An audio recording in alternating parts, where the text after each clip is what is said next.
said you were ready. We're ready. We're here to do a Super Bowl recap. Yeah. And somebody is going to be super annoying to the point that I think 3 podcast mates almost did not want to show up to this podcast. If you've been listening, I think you can tell who it is, and he's already laughing. So this is the Chasing Points podcast, episode 201. We have now crossed the new threshold. It's February 10th. We are the day after the Super Bowl. A lot to catch up on there. Harrison has a surprise for us, apparently. We will give you our last and final standings from the playoffs. And then we have some other news to talk about when it comes to football, some honors, all that other jazz. And then we got seemingly a lot for the NBA trade deadline. We got some baseball, and we also have the Winter Olympics. So first and foremost, gentlemen, how are you doing? I couldn't be better, guys. When I meant gentlemen, I meant Brendan and Sam. You're not a gentleman, so I'm going to start anyway. Yeah, go ahead, man. I just couldn't be better. I'm happy to be here with you guys. I playoff Harry. I couldn't have mapped this out any better for myself, really. And just really excited to join you guys today on the pod to talk about, Super Bowl champion Jason Myers, the Seattle Seahawks, the death of the Patriots, all of the above. So I'm happy. Great vibes all around. I hope you guys are happy too. So Sam, when you've championed Harrison when he's had his rankings during the regular season, yeah, and you were like, it's not that bad. This is why I did what I did, because I know Harrison, and this is coming. Anytime he gets a win, this is coming. So please understand for the future that this is why I do what I do. Okay, because this is Harrison. I'm a horrible winner. I believe he said that Jason Myers was going to break a Super Bowl record. He did say that. He did, and he should have. I should have bet it too. Honestly, could you have bet? When you said it is so outlandish, yeah. I should have bet it, and I'm sure I would have won a lot of money just betting it. A lot. You would have won a lot. And to be fair, he should have been MVP, but we'll get into that. I want to know how Brendan and Sam are doing before we get into this, because I do want to obviously break this down with you and give you your time to have all the glory, Harrison. Thank you. Yeah. Brendan, Sam. I'm good. I just want to hear Harrison's take here. Okay. I just want to,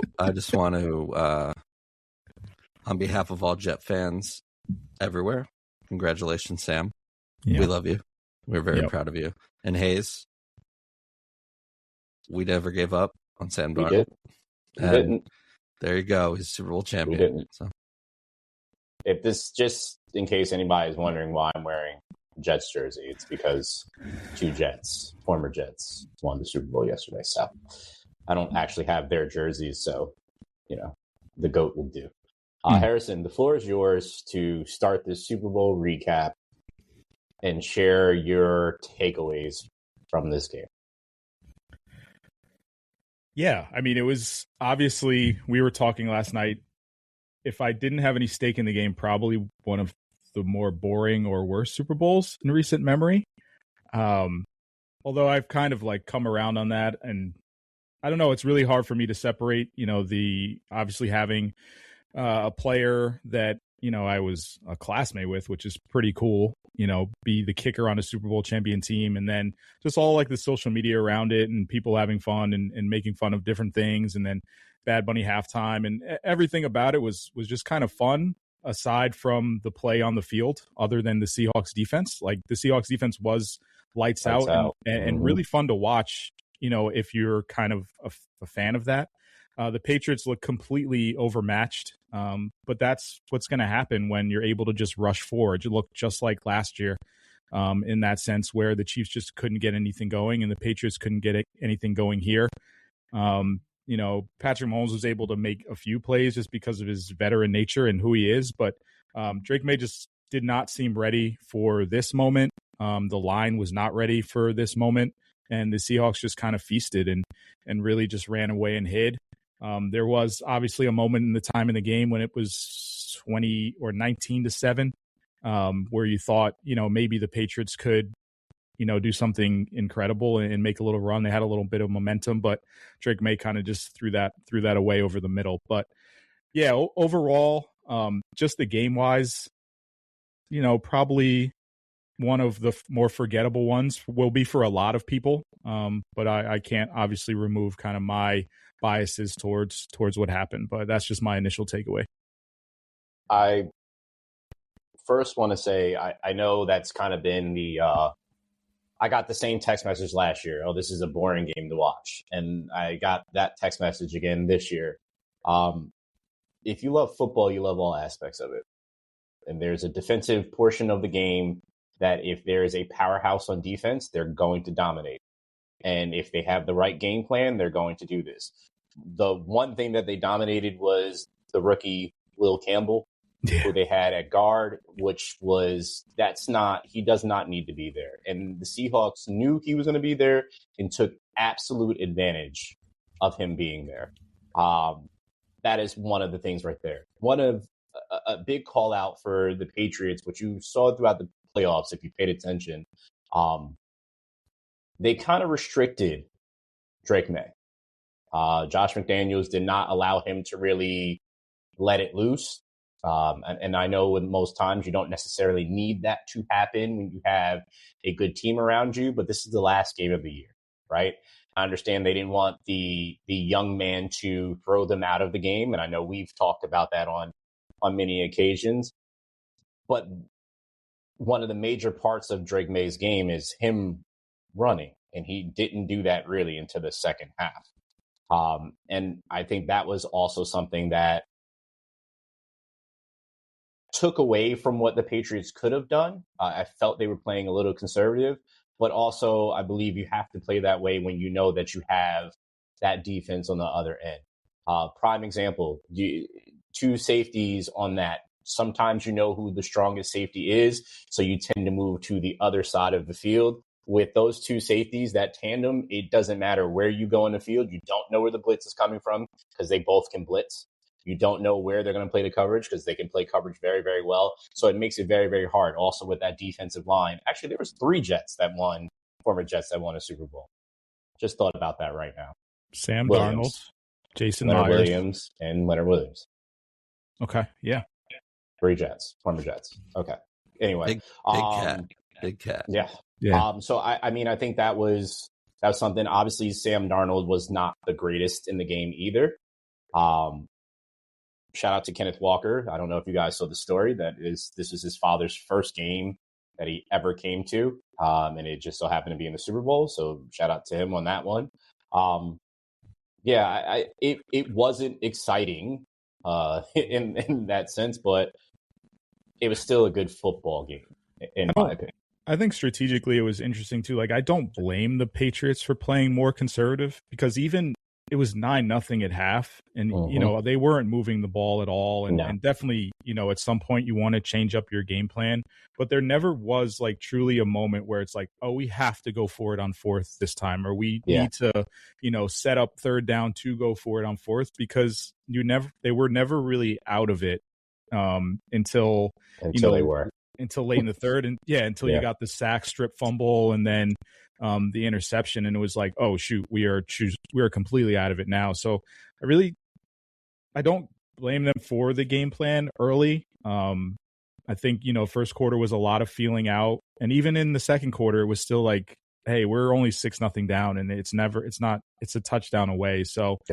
Yeah, kind of the flow of the game was really interesting, and all Super Bowls too. Like, the flow is always different than a regular game because of the long halftime and the quarters seem longer and everything just seems longer. But truly, once the Seahawks had like a haymaker and it was just over right then and there. So I don't know. I'm sure they'd want a lot of things back, but it was a confusing first half.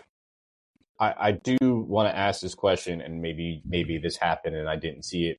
Did we ever find out what time Brendan went to bed? It was before the game finished, so yeah. Chelsea watched the whole thing, but I was like, I'm done.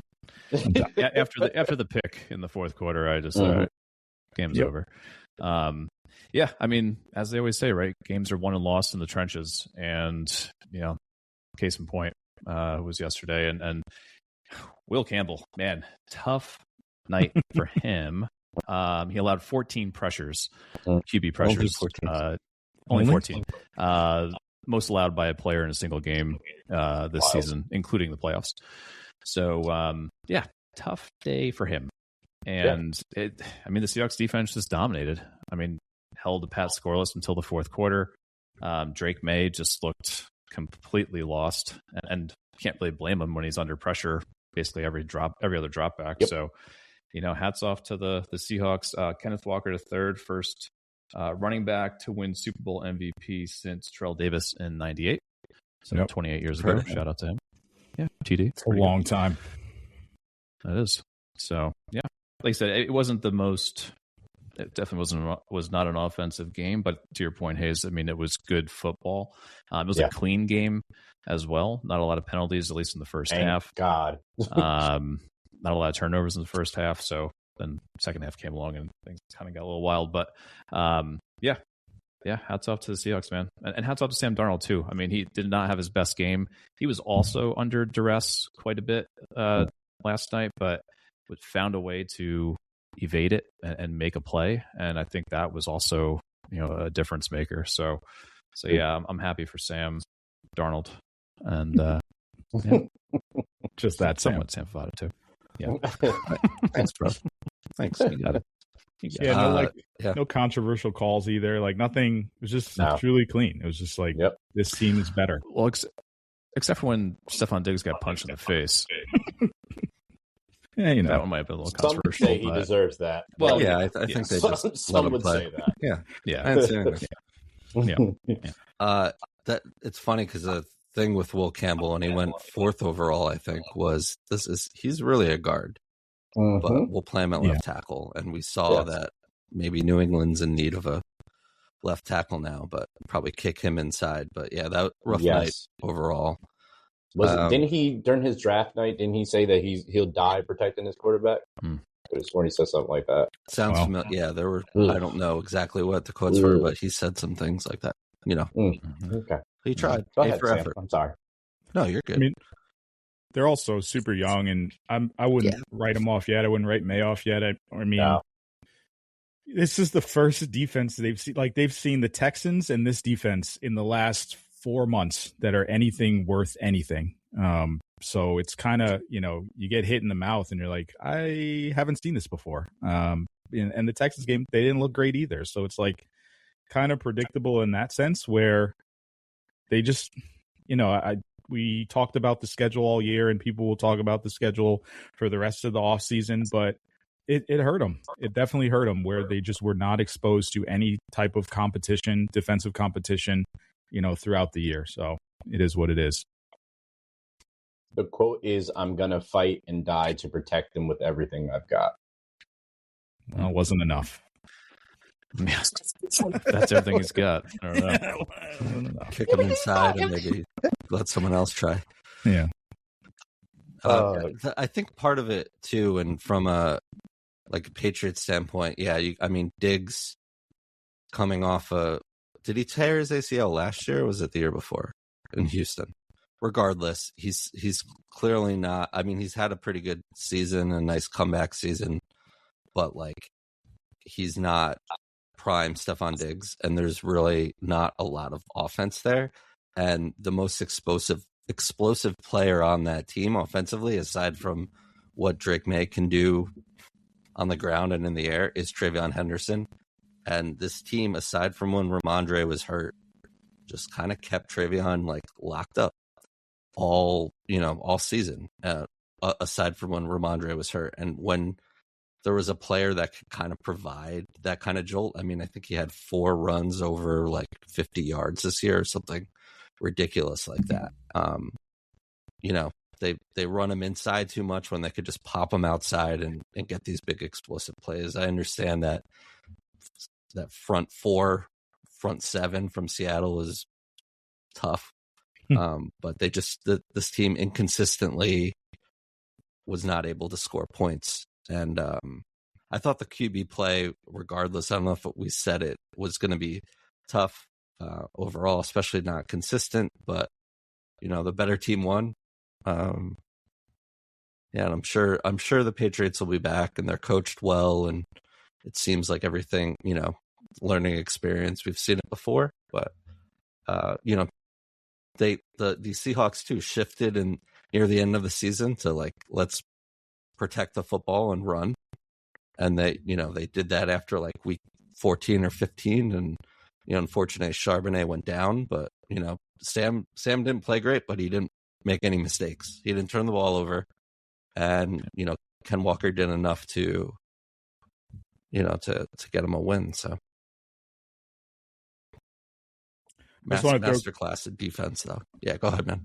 I just want to do kudos to the MVP, Matt Stafford. He was the only one all year that was even able to figure out the Seahawks defense just a little bit. I mean, last the NFC Championship, they had over 400, and then we had that classic Thursday night game against Seahawks and Rams as well, and it was really kind of just a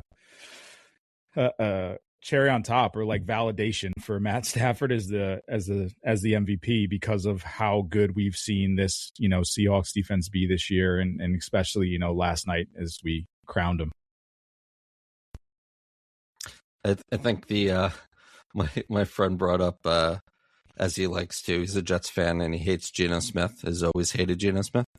And he brought up the fact that, okay, Geno's gone from the Seahawks. They go win the Super Bowl.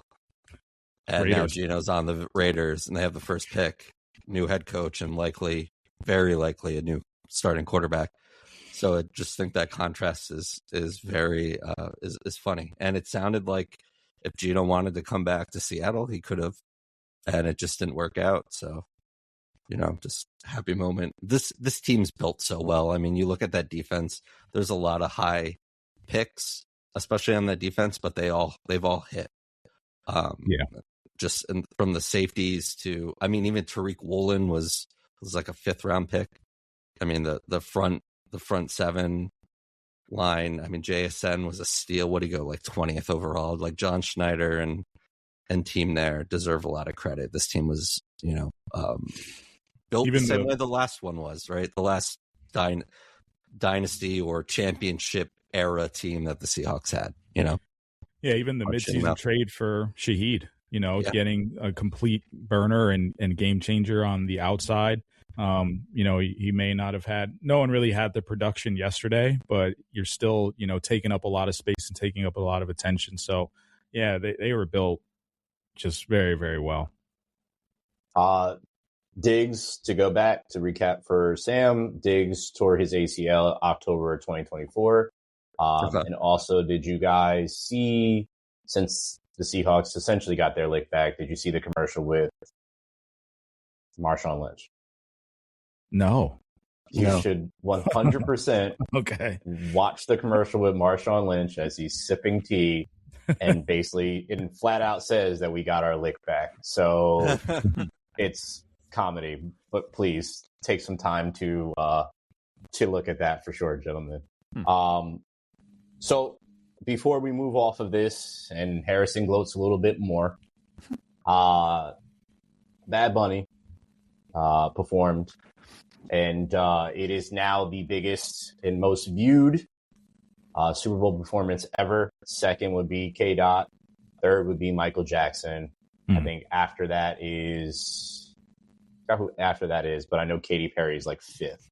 Rihanna, and then Katy Perry. The Shark. So those are top 5 for views.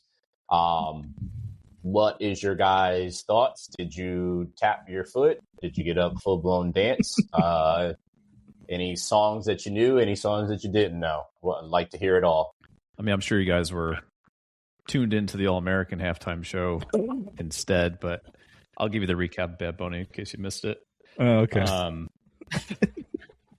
Don't ever say that again. Please. Never. Oh man. Sorry. God. I had to. Yeah, I mean, it was entertaining. Like we were saying in our group chat, it was a good vibe. It was energetic. The set was insane. It was the entire length of the field, and so that was cool. I don't know any of his songs, any of his music. Obviously, it was all in Spanish, so I didn't really know what the message was or what he was singing. But I appreciate the entertainment value in it. So yeah, I'll leave it at that. I love that the trees were real people. I didn't know that until the back behind the scenes footage comes in and they're just like walking in as trees. I thought that was awesome. But yeah, the set was amazing. I don't know any Bad Bunny songs either. I didn't know one song. I joked last night, the first time I heard of Bad Bunny was in Happy Gilmore 2 when he was the caddy. I was like, who is that? Great performance, by the way. Someone said Bad Bunny, and I'm like, oh, I didn't think that's what Bad Bunny would look like. But no, it was awesome. The vibe was so good. Even not knowing any of the songs, just like the energy was just palatable, and like you could kind of feel, it was just a good time. I love the part where, he taps the little kid that's sleeping in the party. I'm like, yeah, that's definitely like a Latin party right there. Like I've been to one of those and it's like, oh yeah, there's just some kids sleeping in the corner while this is all 100%. That's not false. But then looking back and seeing all the cameos and stuff like that, and getting Ricky Martin out there, I was like, oh shit, it's Ricky Martin. But it was just a good time. And then, the ending when he's kind of, running off the field it was awesome. It was really, really good.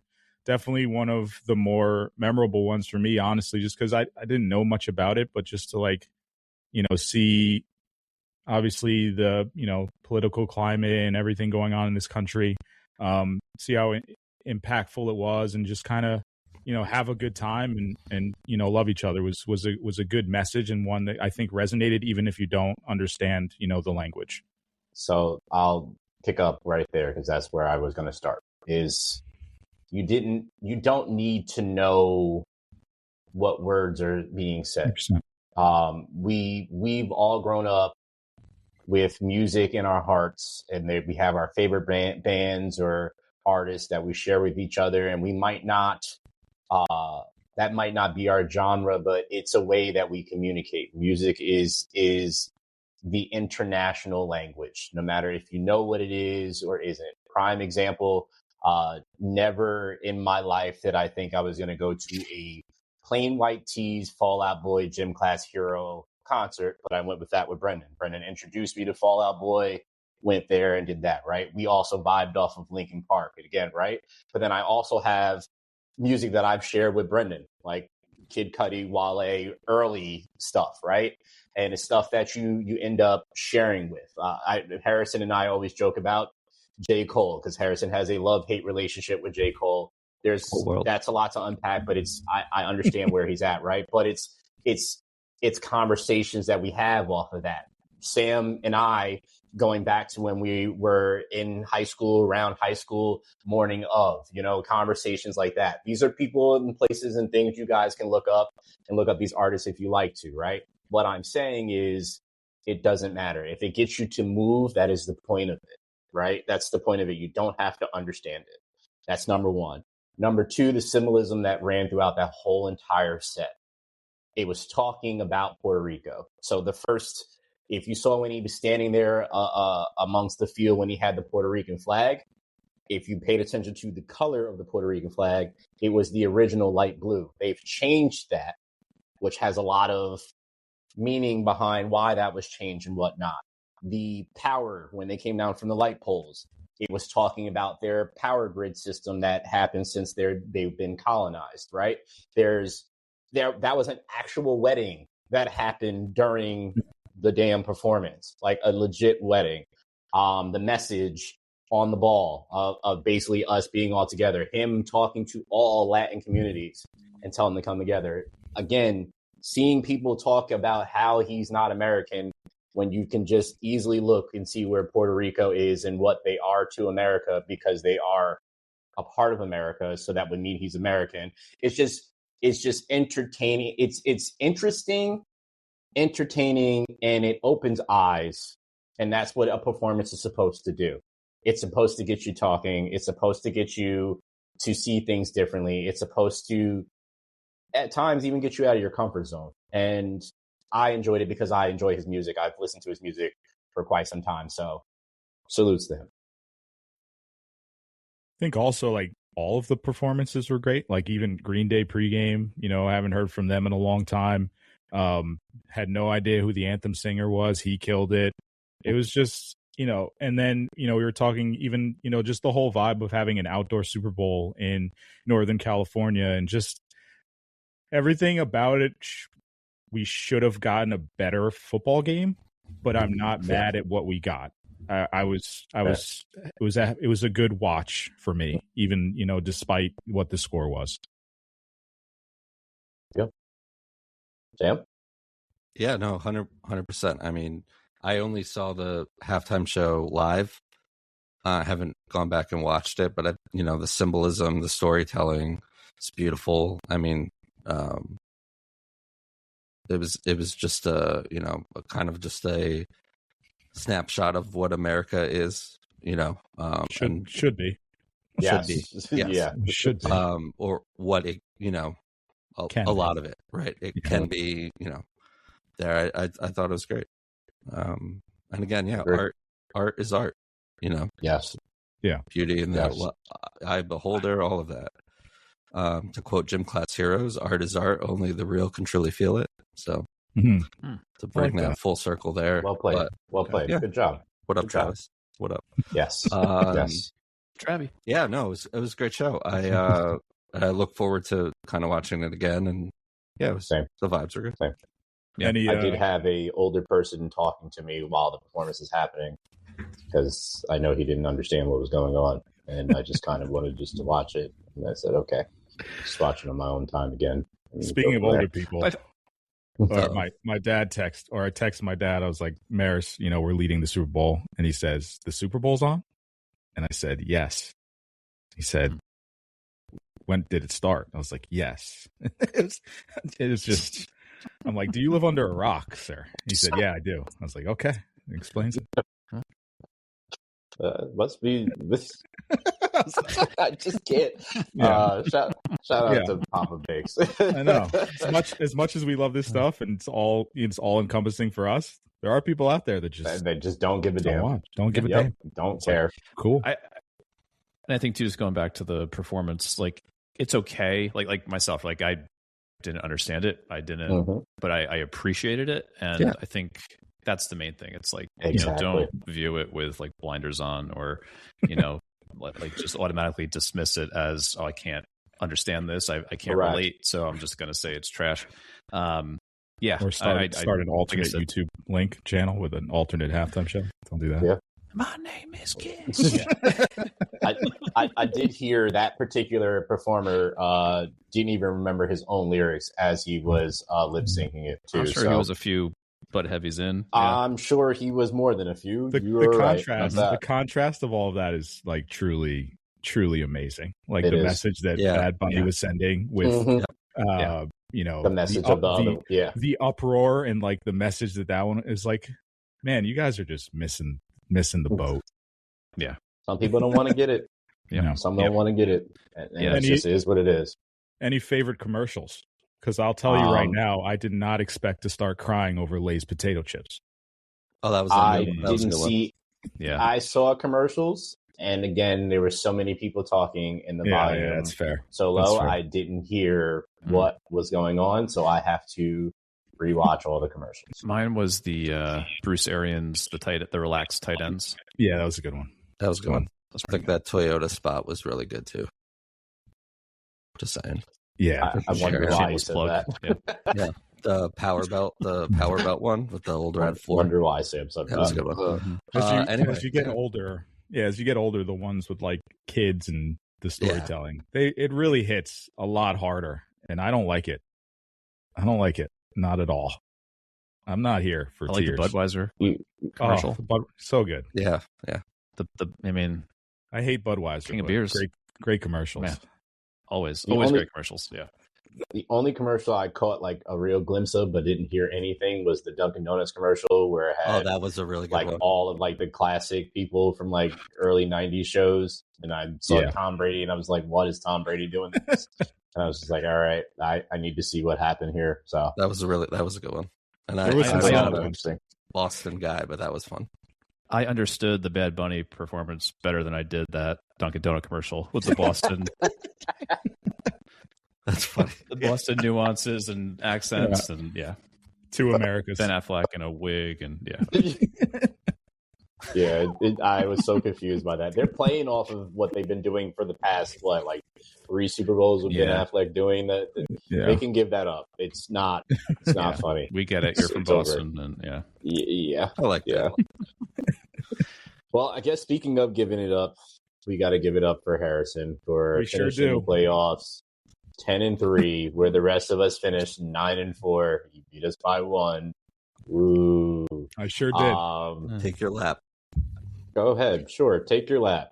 Don't forget, as soon as you're done taking your lap, I'm going to make sure I talk about the regular season standings again. So look, the regular season is the regular season. We throw that out. Yeah, I knew he was going to do that. We are here for the playoffs. Like this is where, you truly make your money. This is where you make your mark as a legend. No money. No, I made my mark as a legend. And, we started going undefeated the first week. I'm just that guy when it comes to picking playoff games. So, congratulations to me. Sucks to be you guys. What else do you want me to say? Again, to Sam and Brendan, when you hear me do what I do in the podcast, don't ever stop me because I'm preventing us from hearing this. Oh, we know. Okay. We know. Okay. Okay. Ever since I was a child, I've been a horrible winner. Like I'm a way worse winner than I am loser. I can be gracious in defeat, but when in victory, I am not at all. I'm not at all. And I've had to endure that my whole entire life, so this is fun. That's why we don't play Monopoly in my house anymore. I've been there. Yeah, that's fair. Not with you personally, but I've been there. This game. But to be fair, Monopoly is also one of the longest games to play, and it's also a game that you have to know who you're playing the game with, and have to have your emotions in check because that will cause a divide very quickly. Oh yeah, I will wear you down. Yeah. I will beat you to sleep mentally. I will let you know what Harrison didn't beat us in the regular season because he had 151 wins. So throw it out. Let's just put it that way. We'll not throw it out. Other NFL news, since we won't be talking about this much, it is shifting to basketball and baseball talks. World Cup coming up, and obviously currently Winter Olympics, which we'll talk about briefly. But Hall of Fame, we have Drew Brees, Larry Fitzgerald, Adam Vinatieri, Luke Kuechly, and Roger Craig. I don't know who Roger Craig is. I don't. He's older. Okay. He's a running back for the Niners. I know Sam is very, very happy because his quarterback is going in.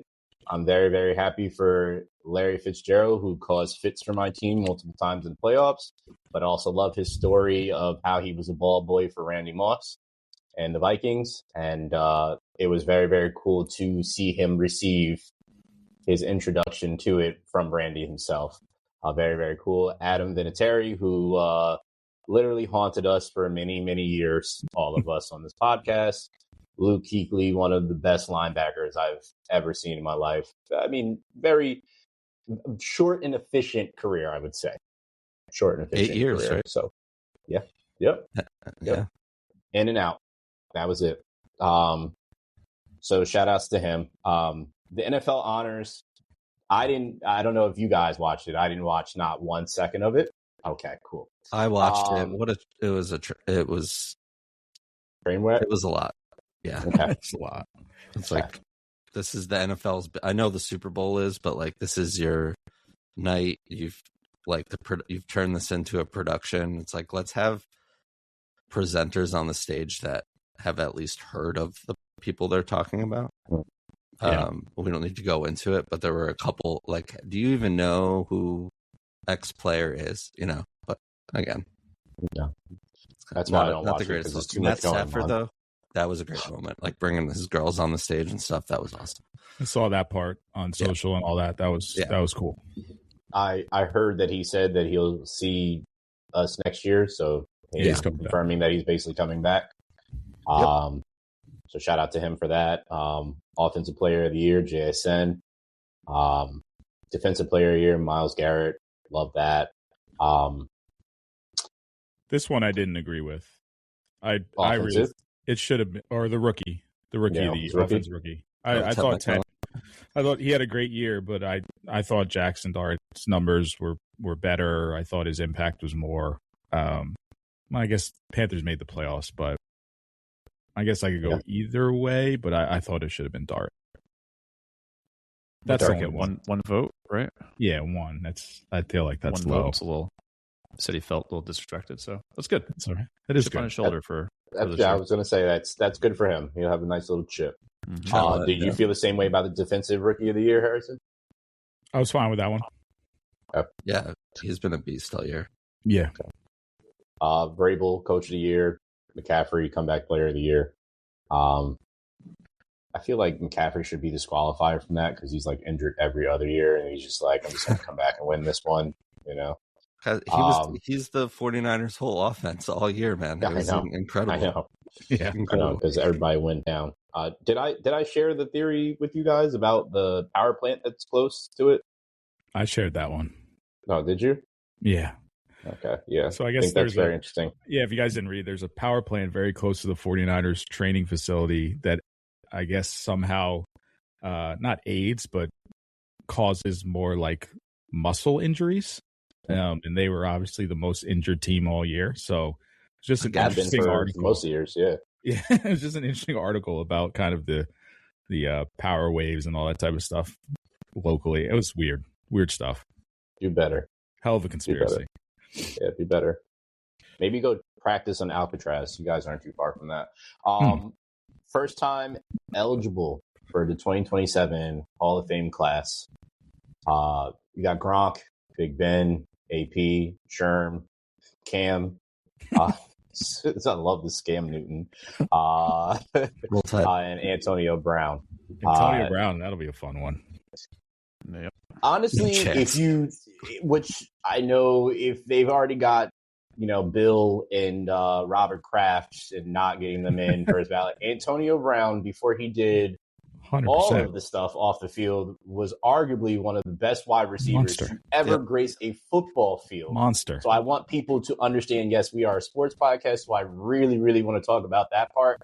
But I also understand how you cannot detach all that has happened since and while he was playing. I mean, we can remember what happened when he was last on the field and what he did walking off, throwing his jersey off and blowing kisses to people, to only go on to have a rap career and then now is fighting trial for attempted murder. So, he was an absolute monster on the field. He is now the CTE poster boy off it. Yeah. So it'll be an interesting conversation. He played for a D3 school, right? D2 originally, if I remember correctly. He was like a fifth-round pick, right? Yeah. I'll check it right now.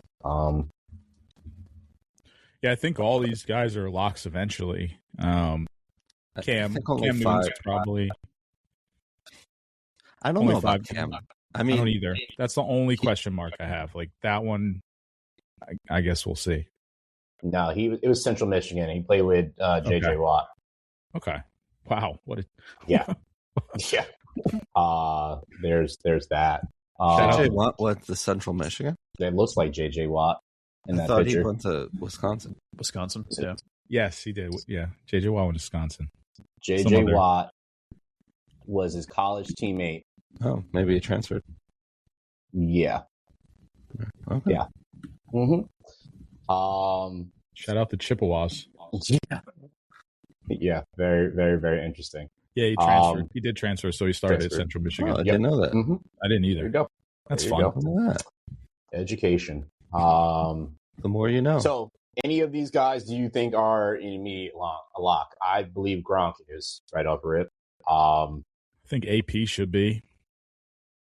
I think I don't think AP is going to get in first try. Yeah, I think he's going to get in second try. Even though I remember what he did. He was an absolute monster. And I think actually out of this list, I think first try would be like Gronk, Big Ben, and AP. And I'd say like Sherm not right away. I could see Cam struggling to get into the Hall. I'm going to be honest about that. Same. I can see him struggling getting into the Hall because he had one really, really breakout season, and that was that Super Bowl season. And then all the other seasons were kind of like he was electric, but if you look at all the numbers, I don't do. Once he fell apart, I love Cam Newton, and I mean his post football career. I can't stand him, but no, I love him. I can't stand him, but what he did on the field, like he was an absolute monster. But it's just it was too inconsistent. And again, Antonio Brown, if the voters can get past what he has done off the field, and some on the field, I think he should be in right away. Honestly, for what he did on the field. I'm going to see his numbers because I want to see how they stack up.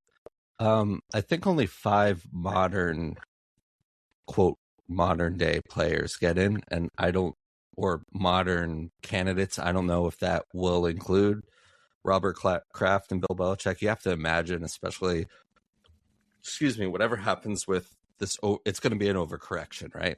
Bill's going to get in. Whether they change, sounds like they're going to audit the voting and like how it goes. So you just imagine if those two count as part of the 5, I could see Gronk and Ben getting in easily.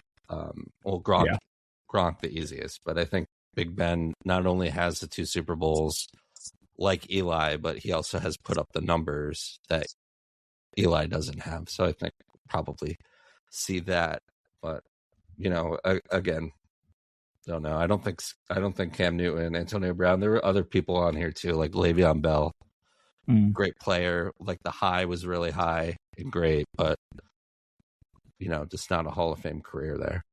Yeah. Antonio Brown is like comparing from the top. Jerry Rice with 22,000 yards total. Antonio Brown had 12,000, so ahead of him, he's at like 28th ranked. Ahead of him is Brandon Marshall, Devontae Adams, Art Monk, Irving Fryer, Travis Kelce, Jason Witten, Mike Evans, even though they're tight ends. Then you go up to like the upper tier. Like once we start getting like the number 1 through 10 is Jerry Rice, Larry Fitzgerald, T.O., Randy Moss. This is just yards wise. Isaac Bruce, Tony Gonzalez, Tim Brown, Steve Smith, Marvin Harrison, Reggie Wayne. So he's very, very low in yardage wise. I would Steve love to Smith see in yet? how many. Steve Smith No, is a right? Hall of Famer, right? Or no? I don't think he's in yet. That's crazy. Yeah, Antonio Brown's got a while. We could circle He's back. gonna wait. Yep. 8 to 10 years. Yeah. See you, bud. All right.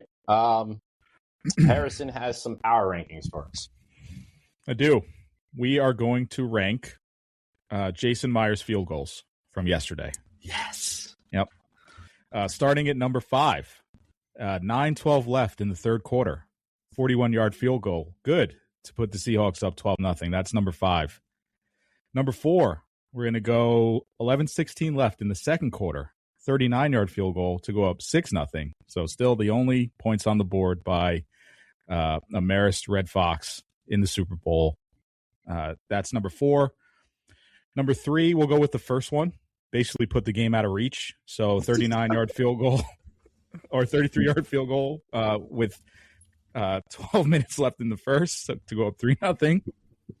Number 2, we'll go with the one at the end of the halftime. So 41-yard field goal, put the game further out of reach. Basically kind of a death blow to the Patriots' chances. Going up 9-0 heading into halftime.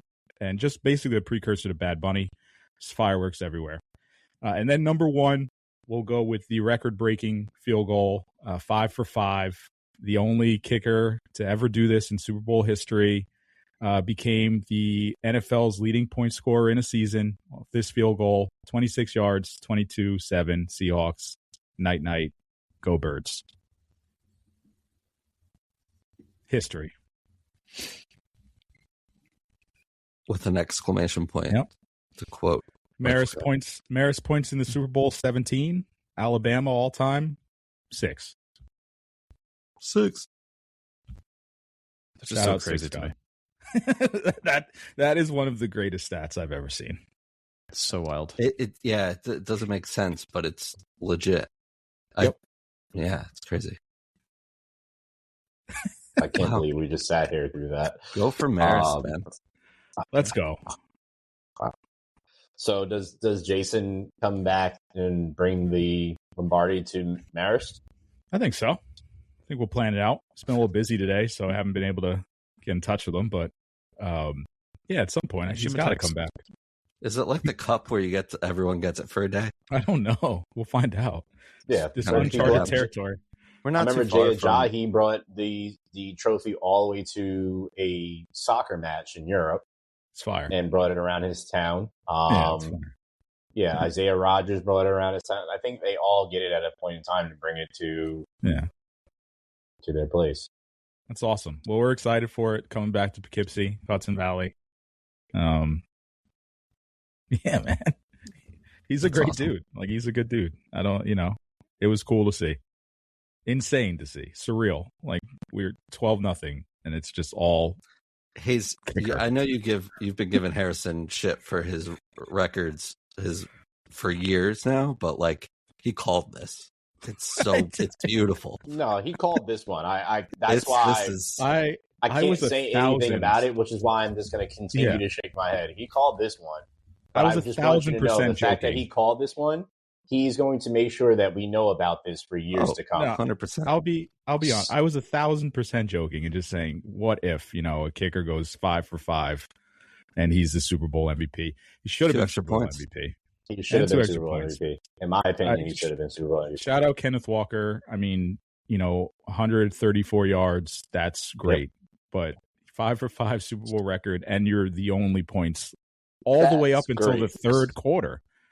I don't know, but yeah, I called it jokingly, and I'm just going to ride this one out for the rest of my life. I want to point out that when the fourth quarter started, there was a promo from the NFL saying, go to NFL.com/whatever and vote for the MVP. So I did, because I wanted to see who it was. And then I started spamming Sam Darnold, even though I knew the numbers were like atrocious. But Jason Myers and there were no kickers or punters. He wasn't allowed on there. That wasn't on there. So if it is a fan vote, which I don't even know who I assume it's a fan vote, but like 20%, 20% goes to the fans. Not even an option. Just they added him super late. They added it very late, and then I was on there just clicking. I didn't know that. Clicking. I would have done that too. Yeah, no, just absolute bias against kickers. Kickers need love too. And honestly, the punter was a complete game changer for the Seahawks as well. They were literally inside their 10-yard line every time. Yeah. Almost every time. So the punt returner on the Patriots was nowhere to be found on half of this. No. I know they're doing like max protect and all of that, but still, like, special teams matter. Yes, they do. Yeah. Yes, they do. So we got the NBA now. Yeah. Yeah. It's that time. We're back. We'll be hearing a couple of Knicks tapes from Brendan. Harrison will be telling us about somebody that you've never heard about before. I will be sulking about my Nets. Bing bong. And Sam will also be relishing with the Knicks. So the trade deadline recap we got here. Some of the ones that stood out. Harrison, I'm assuming you constructed this whole list? I didn't, actually. Oh, Sam did? Hell yeah, I did it. Shout out, Sam. Shout out to Sam. We can just run through anything that pops out. Like, I didn't put all the details in here, but these are mostly the ones. There wasn't a whole lot. Like I said when we talked last, it's like it's tougher now with the contracts. You really have to match up every dollar, so there's not a lot of wiggle room. So, but we got James Harden to the Cavs, Darius Garland to the Clippers, JJJ, and others to the Jazz. Mr. Glass, for those that are just listening for the first time, that's Anthony Davis. Was traded to the Wizards, and he's out for the season, right, Harrison? Something like that. I mean, he could come back, but he likely won't. Same with Trey. Like, I don't see Trey Young playing for the Wizards or Anthony Davis playing for the Wizards. Listen, if I got traded to the Wizards, I'd be out for the season too. Pacers acquire Zubac from the Clippers. Porzingis to the Warriors. Kuminga and Buddy Hield to the Hawks. Nikola Vucevic to the Celtics for Anthony Simmons. He's moved around too much, and I know that's one of our favorites there, Harrison. I do have a question about this one. I'll actually switch this. You got Mr. Jose Alvarado to the Knicks from Pelicans. Yes. And Jarrett. Yeah. McCain. Your boy. Harrison, you feel that this has freed him up now and he's going to the defending champs, the Thunder. What do you feel about your boy? Still need to see if he can come back from his injury. I mean, his knee still hasn't been right. He put on a lot of weight. He's a good shooter. Yeah, it definitely could free him up. I don't see a lot of minutes for him on the Thunder, so I'm not sure kind of where he goes from here, but it's a helpful piece for the Thunder, another shooter, and they just get better and better. And they have 7 million picks to throw away, so they have to like trade them. I mean, they can't even draft the amount of players that they have the amount of picks for. Like, you don't even have that many roster spots, so it's a good move for them. Daryl Morey agreed too. Did you hear what he said? Yeah, that was an ass comment. Basically, his former GM just being like, "Yeah, we sold." Basically, paraphrasing, we sold high on Jared McCain. Wow. Ouch. Yeah, he's something. He's something. Who is it? Daryl Morey still there, right? Yeah. Okay. Yeah. That says a lot there. Any trade that you were surprised did not happen? I mean, obviously the Giannis one. I mean, there was so much buzz around it, and the Bucks decided to stand pat and just keep him. We'll see when he comes back this year. Where are they in the standings? They're 12th, so outside looking in. The Tankathon will be in absolute full force this year. There are 5 to 10 like very good draft picks coming out of college. We can talk about that later as we get closer to March Madness, but there's like a very clear top 5, and those guys are supposedly absolute game changers, one of the best draft classes we've had in a long time. So you're going to see a lot of those bottom teams like just continue to crater. Is why you won't see Anthony Davis or Trae Young play for the Wizards. And it's not good for the game. It's not good for the league, but sometimes, every once in a while you get a draft class coming along that could change it a little bit. So yeah, the one that stood out to me the most was the James Harden one. Cavs were kind of middling and going nowhere. So to be able to kind of get James Harden and, change the vibe a little bit. Reports coming out now that Darius Garland and Donovan Mitchell did not like playing with each other at all. And it showed on the court this year, even though they had one of the best years they've ever had last year. But that should be interesting. I've watched, I think they played 2 games since that trade, and they just have a little different energy right now. So, and the East is relatively wide open, even though the Pistons are very good and the Knicks are right there. So we'll see if that turns it around a little bit for the Cavs, but everything else is just kind of moving things around. Simons gets a chance to kind of run the show with the Bulls, and they're not very good, so he'll put up a lot of points. Porzingis could help out the Warriors a little bit, but nothing else. Nothing's really moving the needle, to be honest. You know what moved the needle? 71 to 68.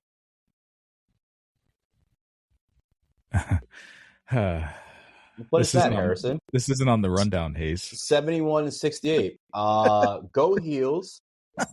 Duke sucks. They blew that game. If you thought I was going to let you get through this whole podcast and get your little stuff off and think I wasn't going to get this off, you're out of your damn mind. You can suck it right along with Duke, okay? There you go, sir. It was generally a good weekend, but that wasn't. Except for that for you. I know. It was sucked. Okay. Poked a little hole in that balloon head of yours that was getting a little out of control there.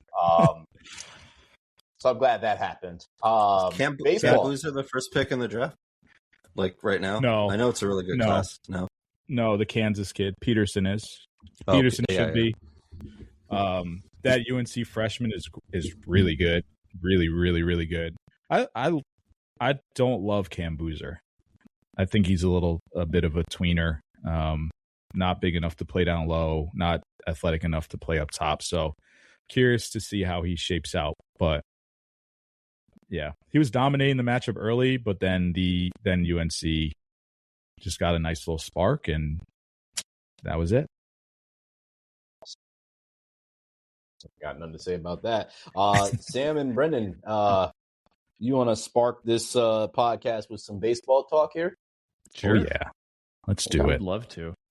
I was going to touch on the NBA moves, but Harrison, touched on all the points there. So good job. Yeah, great job, Harrison. Yep. I just lead the way into baseball, which is where we're really here. Baseball season, boys. We're here. It is. Spring training starting this week. Yeah, just a few more moves here since our last episode. Tarek Skubal. One is arbitration hearing, setting a record, $32 million. I'm interested in seeing how this plays out towards the end of the season, assuming the Tigers are in contention throughout the entire season this year. I mean, Sam, there was just such a large gap between what the Tigers offered and Skubal's number. What was it, 19 million? What did they offer? It was something bad. Yeah. So I'm interested in seeing if this is kind of like does this sour the relationship between Skubal and the Tigers? Does this just kill any, potential for him returning? I mean, I'm sure the Dodgers are going to offer him something outrageous in next offseason, but what are your thoughts? Do you think that this can really impact the relationship? Oh, I think it's, from all accounts, it's already toast, right? Like, now you're at the point where you can't just, you're a contending team. Did they win the Central last year? Yeah, didn't they go on like a crazy run or whatever? They need Tariq Skubal. They need him. 100%. 1-2 Cy Youngs. You're going to get into a really interesting point because he's more than likely, Scott Boras is his agent. You guys know him? He's not. I've heard the name. Yeah, they're not going to give him any favors here, the Tigers. And it sounds like trying to work out a long-term deal. Weren't they like $150 million apart or something like that? I mean, I'm sure if they weren't willing to pony up for 1 year, I'm sure they're not going to do it over the course of a large contract. Yeah. So you get to a point where August 3rd is the trade deadline now, and it's like, okay, well, if you're in contention, you can't dare trade Tariq Skubal, but you could get, a Juan Soto like return for him, even with just a couple months left of the season. Just based on how good he is. But we'll see. It's, they had enough money to sign Framber Valdez, so not quite the same, still a great pitcher, not quite Tariq Skubal, but hopefully he doesn't end up in the Dodgers. But Tigers kind of made this bed. And again, Boras isn't going to let him off the hook here, so it'll be interesting to see what the next 12 months look like. I don't know what you guys think, but yeah, I mean, I'd be pretty chapped if I were Skubal. Like you said, back-to-back Cy Youngs, undoubtedly the best pitcher in the AL.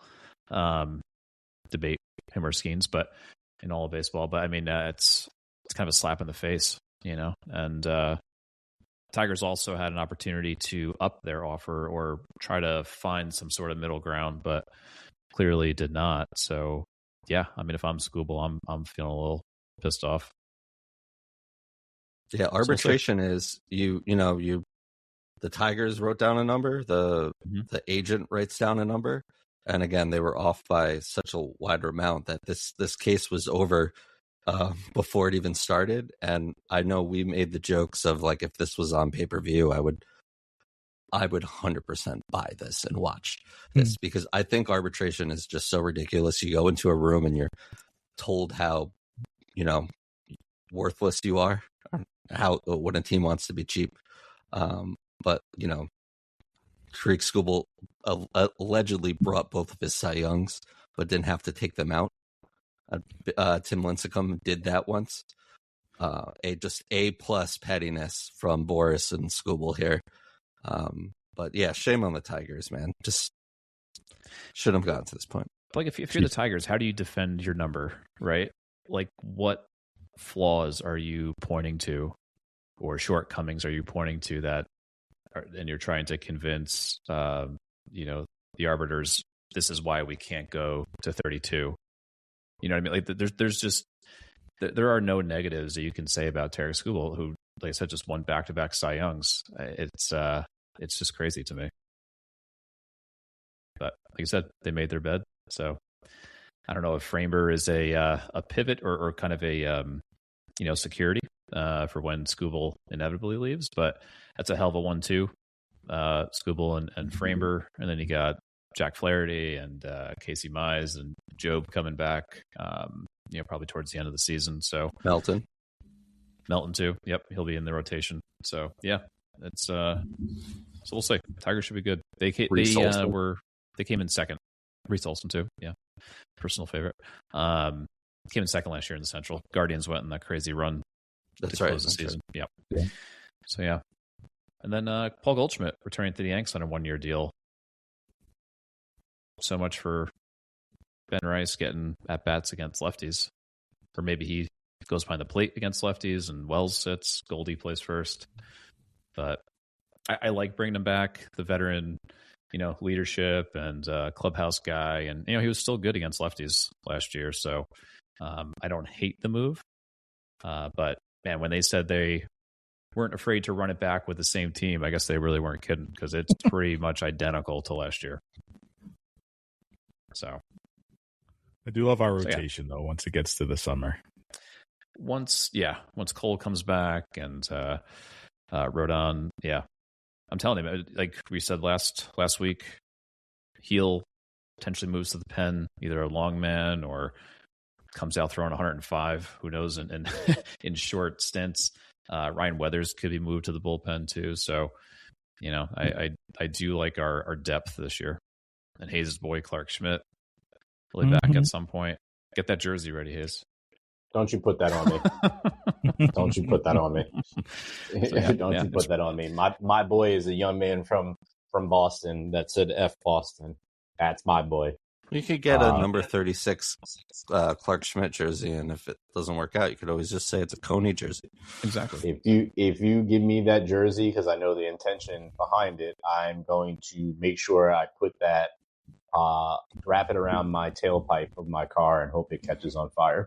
That's what I'm going to do. Disrespect to Cone. Oh, no, disrespect to him. It's not who you're giving me it for. That's the disrespect. All right. Is there anyone on this Yankee team that, aside from Ryan Weathers, that wasn't on the playoff roster? I think that's it. They re-signed Rosario, Bellinger, Goldschmidt. Running it back. Legit running it back. I hate this. Yeah. I hate it. Yeah. But you know what I do love? Some curling. And some speed skating. Hell yeah. And some snowboarding. The Winter Olympics are here. Yeah. In full effect. For us living in the States, yes, they are like 6 to 7 hours ahead of us. So we're getting the recaps of most of the stuff, unless you're catching it at the tail end. Number one, I do want to champion one person starting off, Lindsey Vonn. After tearing her ACL, said, you know what, I'm still going to full send this. Went out there, gave it a go, and then broke her leg on her last go. And she flat out said, I've accomplished everything that I've already want to do. This is just now just to go out there and have fun. It's one of her favorite places to ski. Unfortunately, what a tremendous career that comes to an end there. But definitely wanted to give her love first and foremost. Now, going to my favorite sport during the Winter Olympics, curling, I've been locked in. Yeah. Watching the mix teams playing. I didn't realize that the mecca of curling in the United States is Duluth. You can get some good genes from there too, apparently. So, Cabo overall. I don't know who's wearing Duluth jeans. I think the same people that wear Duluth jeans were tuned into the All-American halftime show last night. I don't know. Yeah. I don't know much about terminology of curling, but I do know that was a good stone. I just say that whenever something happens, I'm like, oh, that's a good stone. I heard like you gotta like what is it?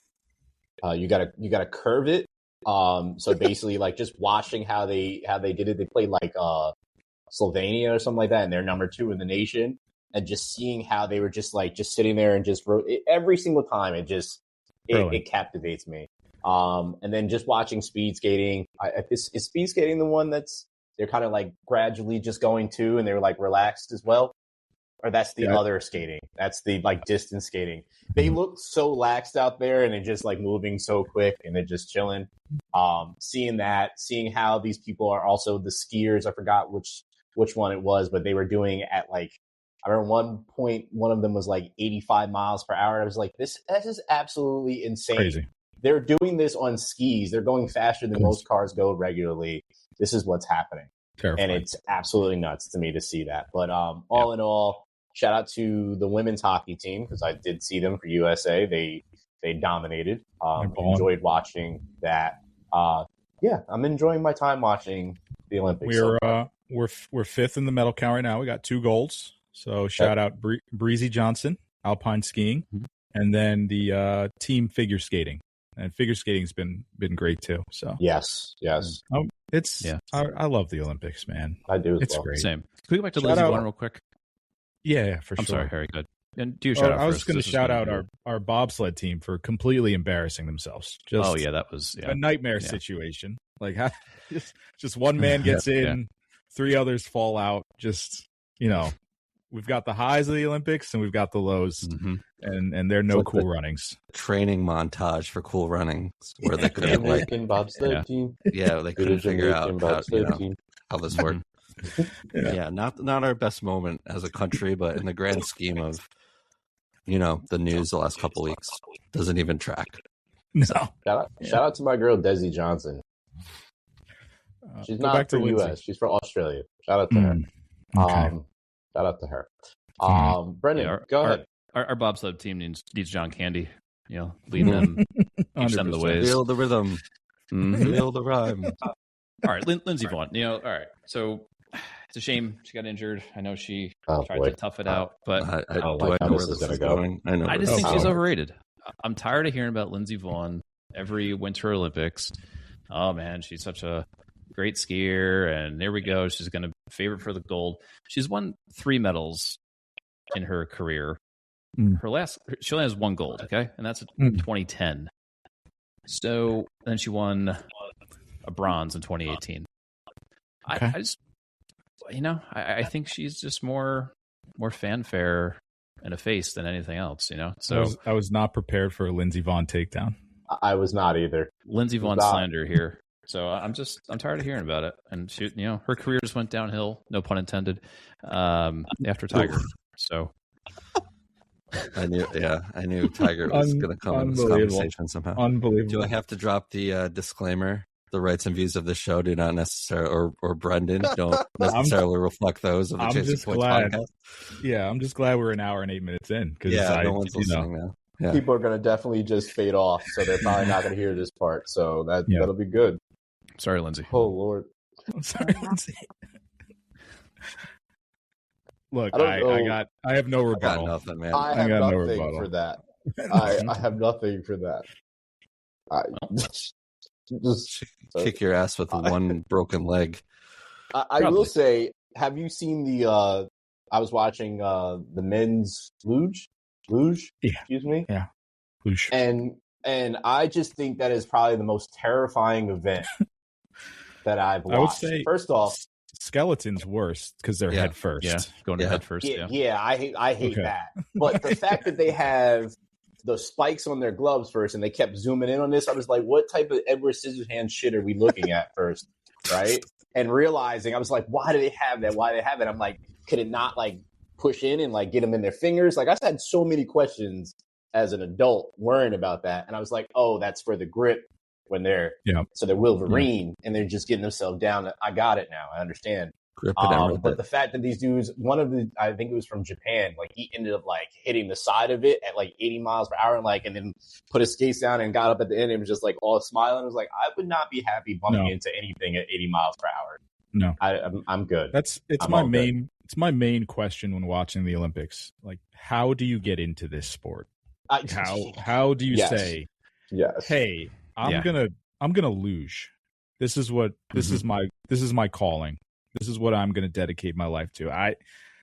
That's just the question I ask every time I watch this. I mean, it's definitely like location specific, right? I mean, a lot of these guys and girls are from, Colorado or places where, you have longer winters and facilities where you can actually do these types of things. I mean, I'm sure not a lot of people from Florida are skeleton, riders or whatever they call them. So, yeah. Well, the flip side of that, Brendan, you have the Haitian guys that were apparently adopted by people from a different country, and they're doing like skiing. Because when I saw Haiti, I was like, well, this doesn't make any sense. There's no snow here. What is going on? Mm-hmm. So I guess they just go and they become transplants to wherever they go where the snow is. So yeah, it's wild. I don't know. It's wild. Very interesting. Hayes, the speed skating you were referring to is short track. Thank you. Okay. With like there you go. Yeah, hands behind their back, just chilling, just out here like this. Boom, boom. Typically dominated by like I love Korea, the Japan. Why do that? Those guys are so small and they just like ease their way in, and it's pretty wild. Yeah, I'll call you Stat Boy, Brendan. There you go. I remember Apollo Antonono. Yeah, hell yeah. Shout out. Wow, that's a throwback name. Mm-hmm. I want to say one of my favorite parts of every Olympic is just learning about these small countries that can't even point to on a map. Yeah. And I also loved it this year. Like, it was confusing at first because you would see the name first, and I didn't realize it at first. I was like, what country is this? And then I realized it was in Italian, and I was just like, oh, that's what it is. It's the Italian portion of it. But also just seeing these small countries that if you asked me to point it out on there that I've never ever heard of, and I'd never ever be able to point it out anywhere on the map. So shout out to those countries for showing up and letting us know that you exist. I appreciate you. I appreciate you. Men's ice hockey kicks off on the 11th, so USA on the 12th. So look forward to that. Yeah, very excited for that. Who's ranked number 1 in the world right now? Is it Canada? Canada is probably the favorites. Yeah. Sweden is always really good too. Finland. Yeah. US has a really solid roster too. So, we saw what they did last year during the Four Nations, right? Yep. Which is phenomenal. Which was awesome. The Chuck brothers are back at it on the Olympic team too. So they're going to be wreaking havoc. The Olympic game is typically not as physical, especially in the earlier rounds, but there's no fighting and stuff like that. But I'm sure they're gonna bring the physicality, which is always entertaining. The rink's bigger too, right? It is a little bigger. Yeah. Well, yeah. USA Canada gold medal would feed families. Be a rematch of was it Vancouver? Crosby overtime winner. So that was the last medal the men's team won. Yeah. So Speaking of feed families, I'm gonna go feed myself. So Sam, please close this out there. You know what? I'm gonna do something unprecedented here. I'm throwing it to Harrison to close the show. Oh yes. God. I just had one last note as we go say goodbye. 2 Bird Super Bowl winners in a row now. So as I've said, go Birds all year. It's just another thing that's come to fruition. So think about this for next week's show. Who will be our Bird winner next year? It will be the 4th Bird to win all time. We had the Ravens, the Eagles, now the Seahawks. I don't know. Cardinals up next? No. No, yeah. So for episode, it's my first time doing this. So for episode 201, I am Playoff Harry for Brendan, Brandon, and Sam. Thanks for listening. We'll see you next week. Not bad for your first time. Thank you. You still suck, though. Bye, everybody. See ya.